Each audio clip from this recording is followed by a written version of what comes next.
Hi everyone. Today we're going to look at your nervous system and your business. And you may notice these last few weeks or even few months, I've been mainly recording the podcast on at our apartment on the west side of Maui. And today I'm back on the north shore of Maui. So you're going to hear a lot more bird noises, potentially some roosters, all sorts of natural noises. So you're welcome. I'm sure it's good for you. So, as I mentioned in episode 38, behind the scenes of the Alchemical Business Intensive launch, I've been working with the planetary deity Mercury for the past couple months. He governs commerce, marketing, travel, the internet, and he's also associated with the nervous system. So, if you've ever seen an illustration of the nervous system in the body, this may make sense to you. It looks like tributaries spidering off a large river, carrying water to various parts of a land. It could be like a trade route carrying goods from one part of the world to the far reaches of the globe. It's how our body senses and then carries that information to other parts of our body, kind of like the internet. The nervous system is the most complex and highly organized body system in our bodies, and it actually greatly affects our business. And that's what we're going to be going into today. And especially as highly sensitive people, empaths, and intuitives. So let's look at how the nervous system works to start us off. The nervous system takes in information through our senses: touch, taste, smell, sight, sound, and then processes the information and triggers various reactions in our body, such as making your muscles move or causing you to feel pain. It can be reflexive reactions like pulling your hand off of a hot stove top or shivering when you get too chilled, or more conscious reactions like eating another bite when you taste something you like. So through our nervous system, we communicate with the outside world. Can you see why this would be ruled by Mercury, the god who travels and carries messages between worlds? It also controls various mechanisms in our body, including metabolic processes. It literally dictates how we digest life, or our inability to digest life, as you see when you get into the sympathetic nervous system in a bit. So there are billions of nerve cells in the nervous system called neurons, making up the involuntary and voluntary nervous systems, kind of like we just talked about, these reflexive reactions or reflexes, and then our more conscious responses to different stimuli. And as you may expect, the voluntary nervous system controls what we are consciously aware of and what we can consciously control, like moving our body. The involuntary nervous system controls what we cannot consciously control, like keeping our heart beating or digesting lunch or sweating. It takes signals from the brain, bypasses our conscious thought, and passes them on to the body, or vice versa. And let's note here that our breath falls into both of these categories. It is automatically controlled by our involuntary nervous system, and at the same time, we can consciously control it. Through our breath, we can link these two worlds. How interesting that Mercury is associated with the element of air. We'll go down the rabbit hole of what we can consciously do to affect our involuntary and autonomic nervous system in a bit. But first, let's look a little deeper at the involuntary nervous system. So the involuntary nervous system is made up of three parts: the sympathetic nervous system, the parasympathetic nervous system, and the enteric nervous system, or the gastrointestinal nervous system. The sympathetic and parasympathetic nervous systems generally do opposite things in the body. The sympathetic nervous system controls what we lovingly know as fight, flight, or freeze. You've probably heard that before. It prepares us mentally and physically to survive. The parasympathetic nervous system controls what scientists call the feed and breed responses, or the rest and digest mechanism in the body. It helps us relax. It properly digests and eliminates our food. It's a key part in sex. So what does all of this have to do with your business? Commerce is the exchange of money for goods and services. It encouraged travel and expanding trade routes and connections with new peoples. And as one of the most notable economists and social philosophers of the 20th century, Ludwig von Mises, is quoted, "Economically considered, war and revolution are always bad business." And as a magically turned on person, you know that the macro is a reflection of the micro, the external a reflection of the internal. So with war being bad for business, perhaps the fight or flight response could also be bad for our business. And I mean, just like competition can be good for business, or competition could be good for us because it encourages us to be more innovative and take risks. The fight or flight response is good in some cases. Being in the sympathetic nervous system is good in some cases. To be chronically in a state of war, chronically in a state of fight or flight, might not be so good. And then Joshua Goldstein, who is the professor emeritus of international relations at the American University, notes, recurring war has drained wealth, disrupted markets, and depressed economic growth. War generally impedes economic development and undermines prosperity. So while the government or other individuals could benefit from war, or you being in a fight or flight state most of the time, the average person, the average business, loses prosperity in times of war. War used to mean job creation, but that's pretty much covered by machine-run factories now, so it doesn't equal job creation anymore. And while a fight or flight response helps us flee from a car hurling at us while crossing the street, it makes it so that we're sexually turned off, with all of our body's energy funneled towards survival, and our digestion is turned off for that same reason.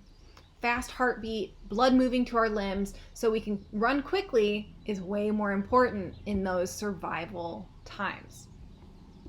You already know that the modern world we live in, with constant notifications and distractions and the media compelled to report on the worst of the worst because it keeps us watching more than positive news does, we're in a sympathetic nervous system state most of the time. You've heard the statistics that in 2011, Americans took in 5 times as much information every day as they did in 1986, the equivalent of 174 newspapers. And then during our leisure time, not counting work, each of us processes 34 gigabytes or 100,000 words every day. We're being assaulted with information, and we're turning off because of it. As we already discussed, the parasympathetic nervous system controls our sexual impulse and our digestion. These are turned off when our sympathetic nervous system is turned on. On a more metaphorical level, it controls our creativity and how we digest life, both key in running successful and fulfilling businesses. Okay, I won't simplify it that much. The sexual response cycle is actually the interplay of sympathetic and parasympathetic. And we'll just nerd out for a second. Desire in the brain triggers excitement, the sympathetic nervous system, which peaks at orgasm, which in turn triggers the parasympathetic nervous system. But that trigger was desire, not stress or war or a looming deadline. Okay, sorry for that tangent. So digesting life is when we actually digest the information that we take in. And I'm not only talking about what we read or see or hear.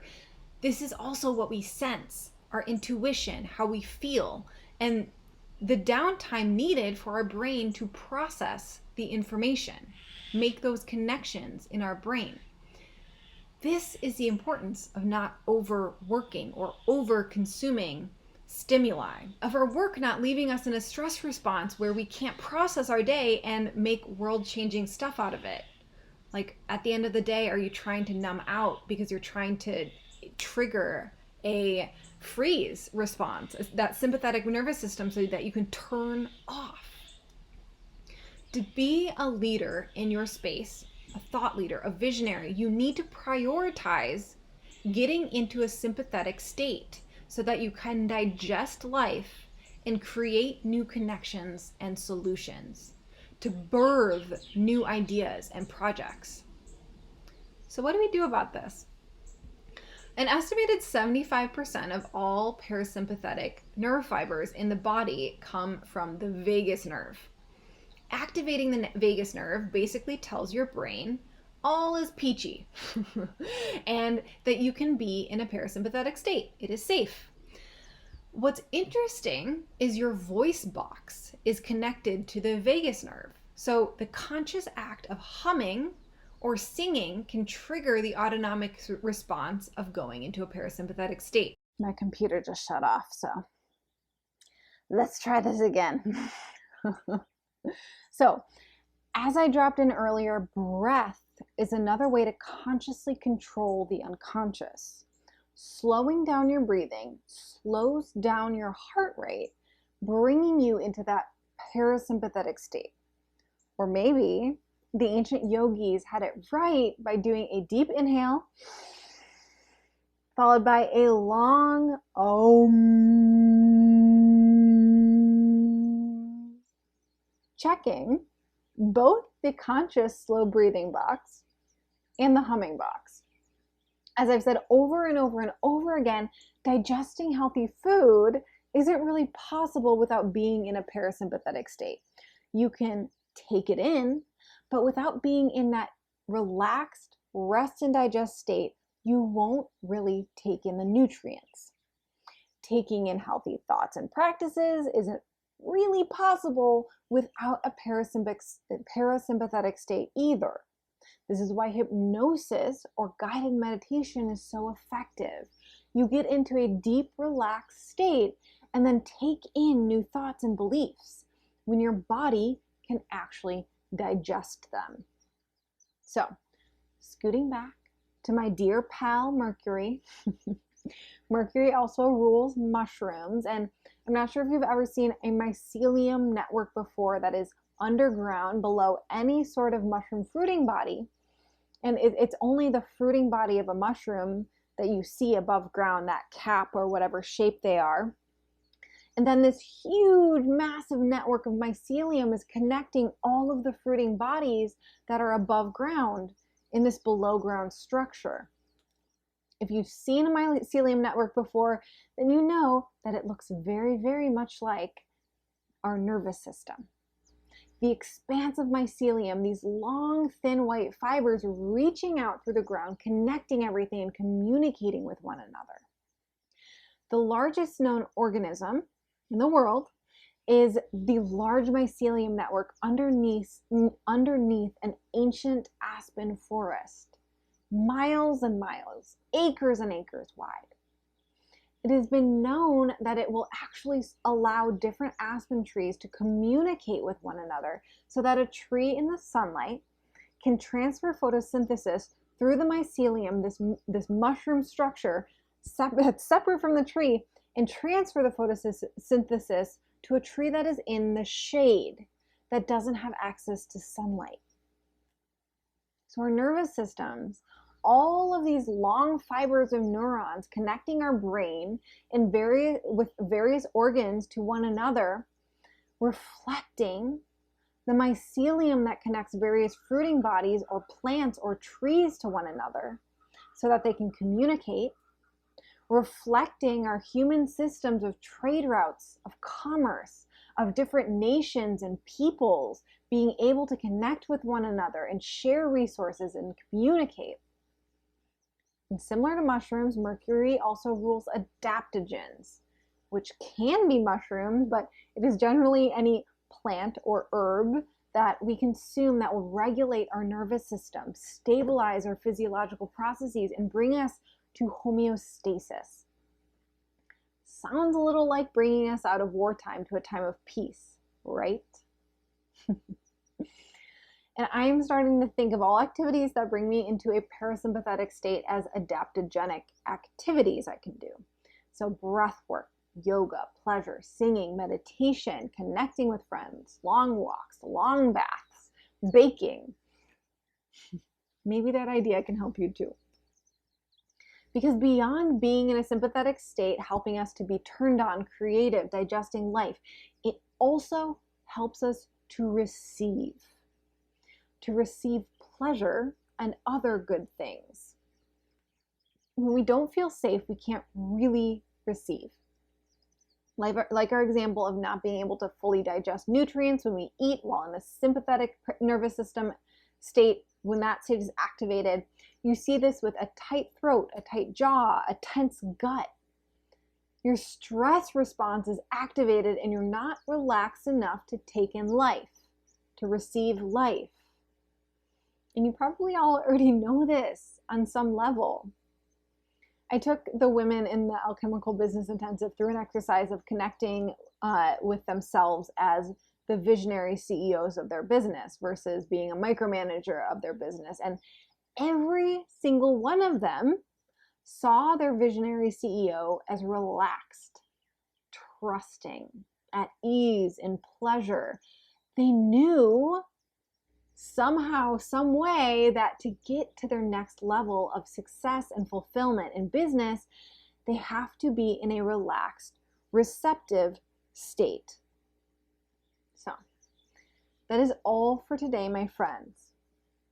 As always, you can reach me on Instagram at The Dirty Alchemy. I'd love to hear from you. Let me know what your favorite practices are to get into a parasympathetic state, or your new commitment to getting out of a fight, flight, freeze response on a daily basis. And next week, I'm talking with Brooke Adams Law on why and how to write a book to serve your business success, when not to write a book. So see you next Thursday, and you have a great week.